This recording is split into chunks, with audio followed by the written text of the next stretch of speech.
वैकुंठ लोक में एक दिन नारद मुनि के मन में प्रश्न उठा, भगवान विष्णु को सबसे प्रिय क्या है, ज्ञान, भक्ति या वैराग्य। नारद मुनि यह प्रश्न स्वयं भगवान विष्णु से पूछते हैं। भगवान विष्णु मौन रहते हैं और ध्यान में लीन हो जाते हैं। वैकुंठ में उपस्थित तीन देवियां माँ सरस्वती, माँ लक्ष्मी और माँ गंगा एक दूसरे की ओर देखने लगती हैं।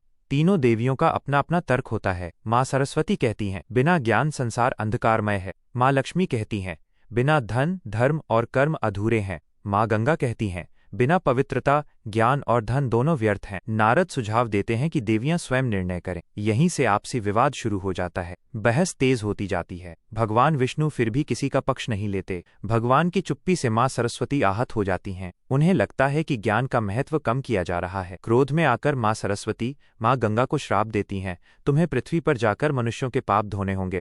उत्तर में माँ गंगा भी श्राप देती हैं, तुम्हें भी पृथ्वी पर जाकर मनुष्यों को ज्ञान देना होगा। वैकुंठ में श्रापों की गूंज फैल जाती है। तभी भगवान विष्णु अपने नेत्र खोलते हैं। भगवान विष्णु करुणामय स्वर में कहते हैं, तुम तीनों अलग नहीं, एक ही सत्य की तीन शक्तियां हो। भगवान समझाते हैं, ज्ञान दिशा देता है, धन साधन देता है, पवित्रता उन्हें सही मार्ग पर रखती है। जो किसी इनमें से एक को श्रेष्ठ मानता है वो जीवन के संतुलन को नहीं समझता। भगवान तीनों देवियों को आश्वासन देते हैं कि पृथ्वी पर उनका अवतरण मानवता के लिए वरदान होगा। माँ सरस्वती शिक्षा और ज्ञान का प्रकाश बनेंगी।